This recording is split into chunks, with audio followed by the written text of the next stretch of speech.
LDF Kuthanur panchayat committee പൊതുയോഗം സംഘടിപ്പിച്ചു. കളപ്പാറയിലാണ് യോഗം നടത്തിയത്.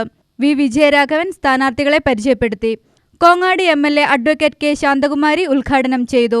കേരളത്തിലെ കർഷക തൊഴിലാളികളടക്കമുള്ള സാമൂഹ്യക്ഷേമ പെൻഷൻ കുടിശ്ശിക തീർത്ത് വർദ്ധിപ്പിച്ച് കൈകളിൽ കൊണ്ടുകൊടുക്കും. അതാ പറഞ്ഞത്. അമ്മമാർ പെൻഷൻ വാങ്ങിയില്ലേ? ഈ മാസം എത്രയാണ് വാങ്ങിയത്? 2000 അല്ലല്ലോ, 3600 അല്ലേ?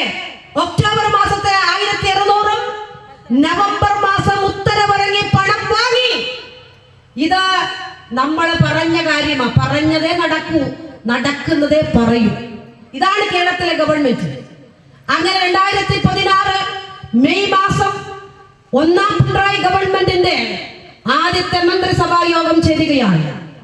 ആ മന്ത്രിസഭാ യോഗത്തിലെ ആദ്യത്തെ തീരുമാനം സാമൂഹ്യക്ഷേമ പെൻഷൻ വർദ്ധിപ്പിക്കുകയാണ്. കുടിശ്ശിക തീർത്ത് വർദ്ധിപ്പിച്ചു. 600,000 വർദ്ധിപ്പിച്ചു. തൊട്ടടുത്ത മാസം കുടിശ്ശിക തീർത്തു കൊടുക്കുകയാണ്.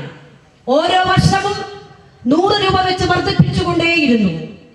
1600 എത്തി. 2 വർഷമായി ഞങ്ങൾ 1600 കൊടുത്തുകൊണ്ടിരിക്കുകയാണ്.